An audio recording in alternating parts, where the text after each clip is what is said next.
Lawler's going to have some great heel versus heel programs as well. He's going to be working with the Mongolian Stomper. But maybe the most interesting thing that I want to mention here, and we've touched on it before, the same week that Antonio Inoki is wrestling or fighting Muhammad Ali, and I have that poster somewhere here in the house, or I guess it's in storage now, but it was a landmark event.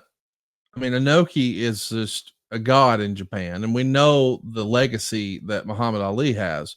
So the idea that we had a boxer versus a wrestler, that is decades before anybody even thought about MMA or UFC or mixed martial arts of any sort. But that was a hypothetical conversation that guys would just have all the time. What if this guy fought that guy? Talking like a wrestler versus a boxer or a Bruce Lee type versus a boxer. That sort of thing happened all the time. So when it actually happened, your dad and Jerry Lawler got together and said, well, let's do a boxer versus a wrestler program with The Rock's dad, Rocky Johnson. So we're going to position this whole Inoki Muhammad Ali thing with our own homegrown talent of Jerry Lawler and Rocky Johnson. That's pretty special. The same week that Inoki Ali is happening, I mean, that right there is having your finger on the pulse. Folks, if you're driving down the road and just listening to audio, do yourself a favor when this YouTube clip comes out, or maybe even Google and research it. This photo right now of the King of Memphis. He wears the singlet, he pulls the strap down, wears a crown to the ring. But for this encounter, Rocky Johnson looks like he came right out of a heavyweight prize fight and kicked Muhammad Ali's ass. And across the ring is this dastardly heel, Jerry Lawler, in white boxing shorts. Totally kind of, I don't want to say fish out of water, but it didn't look like the normal got up. He's wearing Ali style trunks there. Yes. And the picture, and you talk about making some money. It was, again, this is, man, and you'll take it the right way. Others won't. If this isn't sports entertainment, I don't know what is. Of course it is. What year is this? That's the year of Inoki. So let me look that up. Yes, 75, 76. I'm trying to think. Yeah, June of 7. It was June 26, 1976. Oh gosh, I mean box office, and this just huge to this day. I think The Rock remembers, hearing the stories of this finally, but it just worked. And by the way, it drew 11,188 fans. The match went down a few days before the Inoki fight. It was June 21st, 1976. So they found out, obviously, the world knew Ali Inoki. And what do you know? 5 days before anybody sees it, they're seeing it in Memphis. Jerry Lawler versus Rocky Johnson. It got mainstream media coverage. But more importantly, I just want to mention again, 11,188 fans. And these are the same fans. I mean, these days when WWE comes to your town, it happens what? Once a year, twice a year. Imagine running the same building every freaking week on the same day of the same week, and 11,188 came out. Like, there's no audience fatigue here because you guys were keeping it fresh. And that's the magic of Jerry Lawler. Would you agree? Yes. Again, he's talking about getting his head shaved one week. Then the next week, there is this, water cooler talk kind of spectacle. Rocky Johnson, the people believed he was a legitimate heavyweight boxer.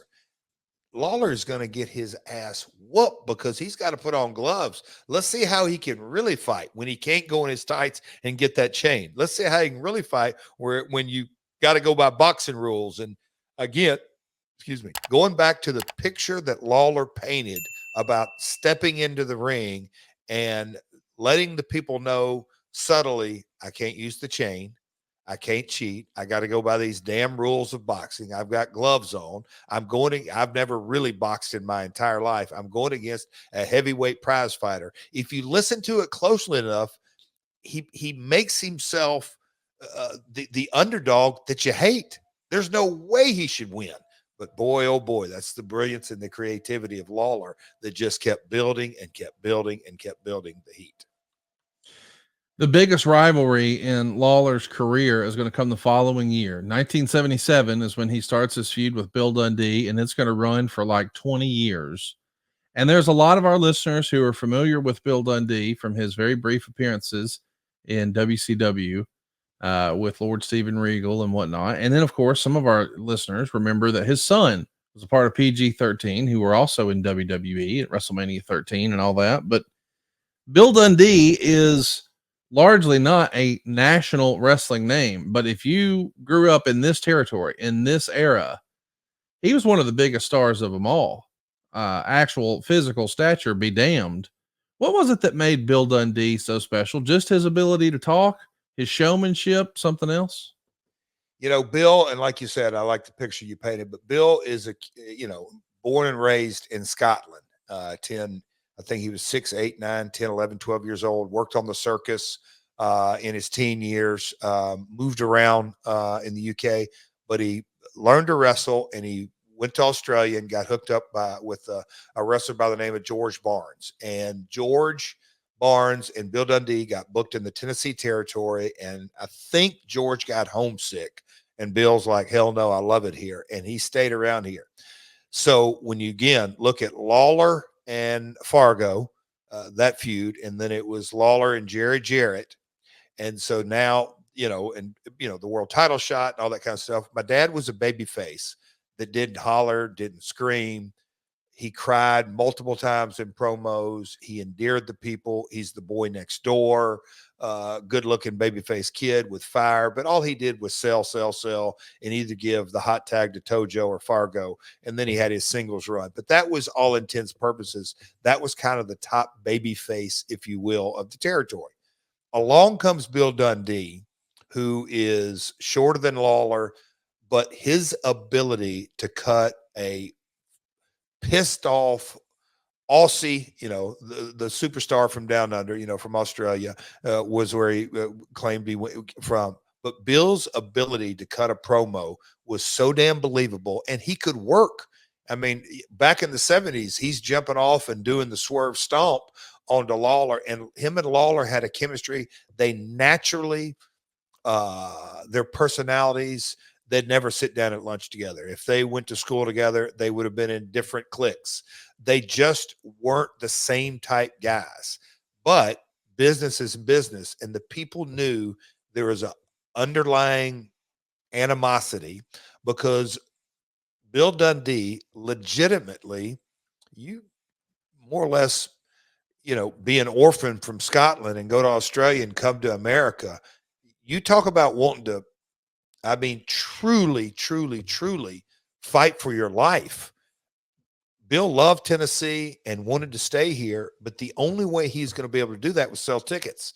Now, the audience didn't know that, but my dad knew that, Lawler knew that. So Bill put everything he had into his opportunity when he got the ability to work on top, and he made the most of it. And Lawler respected that. And they had some of the damnedest knockdown dragouts, but their chemistry was unbelievable. They didn't mind, laying it in. But again, they didn't get along at all. I mean, at all. But guess what both of them had? They had this insatiable desire and had this habit called eating. And when you're eating, depends on ticket sales, you drop all the BS. And when I tell you, they used to have classic matches, and they'd put some music to it in the music videos. There's several out there that come to mind, but Winner Takes It All, ABBA. I don't know. There's several videos, but man, what a classic rivalry that lasted 20 years.